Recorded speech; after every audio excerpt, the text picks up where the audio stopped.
The Pentavarate itself is fundamentally broken, and Meyers tries to fix it by swapping out individuals rather than addressing anything within the structure of this insane organization. The Pentavarate is a blatantly undemocratic and unaccountable group. They kidnap new members and they force them to be part of the group. Group members are not accountable to anyone because the public thinks they're dead and the group is secret. And members aren't elected. They're chosen by the other members of the Pentavarate. That looks really different from like a democracy, like an actual democracy where like masses of people get together and vote on leaders. After good old Bruce tries to sell out this AI technology, he's thrown down a big hole, like a big old butthole. He's thrown down it, and the rest of the group members, they take like cyanide pills. And they take these pills, they say, when the Pentavarate falls into nefarious hands. That's when they have to take these pills. What they say when they take the pills is that the world has changed, we have not. We have become those nefarious hands. But how? The show never gives any evidence that anyone except Bruce is bad. This could have actually been a really cool part of the show if these white guys in charge say like, oh my god, we thought that we were doing good all this time, but it turns out a bunch of rich white dudes ruling in a way where they're completely unaccountable isn't a good thing. Like maybe, you know, they like point out maybe there were times that they accidentally caused harm. Because history is filled with well-intentioned white people who do a lot of harm. But that's never addressed. One Pentavarate member just says, sometimes you gotta know when to get off the stage. That's it. So this becomes another moment when Mike Meyers is telling us something that doesn't make a lot of sense within the plot of the show, but could have been an opportunity to address like something bigger. But instead, what the show does is present the entire Pentavarate as a one bad apple type issue. A guy in the group was able to sneak off and sell like their most valuable technology to the public, and there were never any effective safeguards for the situation. Like there's not anything in place in case someone does try to do something bad. And there still aren't at the end of the season.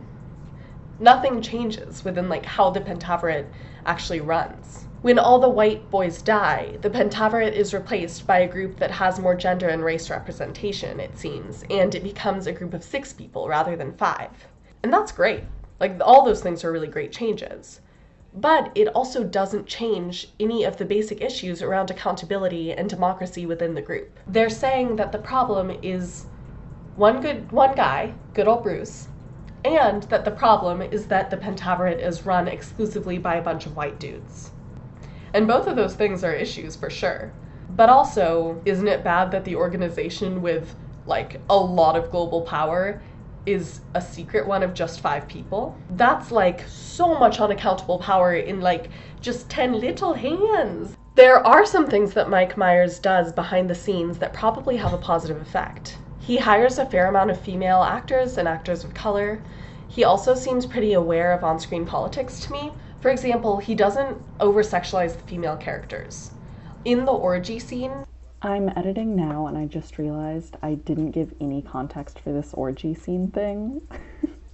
Honestly, it's not that important for the plot.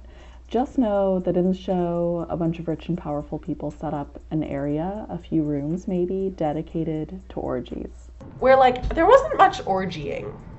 I didn't see a whole lot of orgying. It was more like just a be naked room, which is fine, but just call it that. I don't know. Maybe everyone showed up and they were like disappointed at who else was there. Shrek was there, so I get it.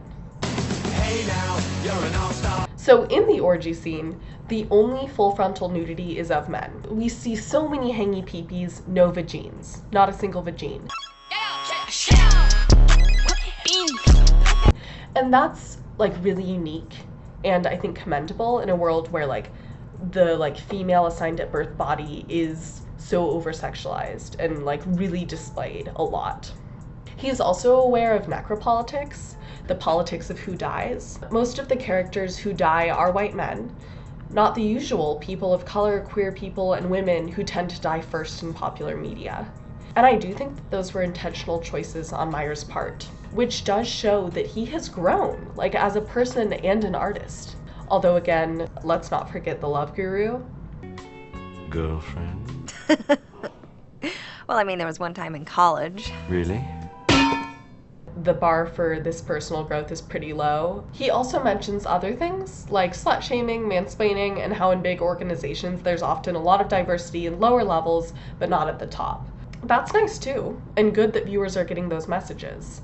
Those things might have a really tangible positive impact. And these main messages that target individuals instead of systems are still there. Mike Meyers took on a lot of big issues, and I don't think his show provided audiences with conclusions that are worthwhile. He consistently blamed individual people for huge issues that are systemic in nature and rooted in things like capitalist globalization, but he never addresses them head on. Another small example where we see this is in seemingly the only solution that the Pentavarate has to climate change. They talk about fixing climate change all the time. The only solution we see them have is one where you put a bunch of mirrors in front of the sun. The sun's gonna be like, ow! Suddenly, like, it needs sunglasses. Cute. That's the only solution. They're not talking about like regulating huge fossil fuel corporations who are destroying like cultures and communities and natural resources. Like, they're not talking about anything that like has to do with existing structures that are like causing a lot of harm. Instead, Meyers just gives us like tons of shiny things in front of the sun, and he gives us a new world order where they all wear white and sit in a room that looks like they're in the same place Harry Potter goes when he dies and talks to Dumbledore. Sorry to reference HP. That's what it reminded me of. I do hope that more popular media can give us like more expansive, far-reaching views on like global issues, especially because the world is like more globalized than ever before. So I think that understanding those like bigger scale things is so valuable, and it's really valuable in thinking about solutions to a lot of problems that like all of us agree upon. And I do wish popular media presented us with possible future worlds that challenge and expand our perspective on what could be possible. Thank you so much for watching my video. This is my first video, and I feel really excited about it, and I hope you enjoy it.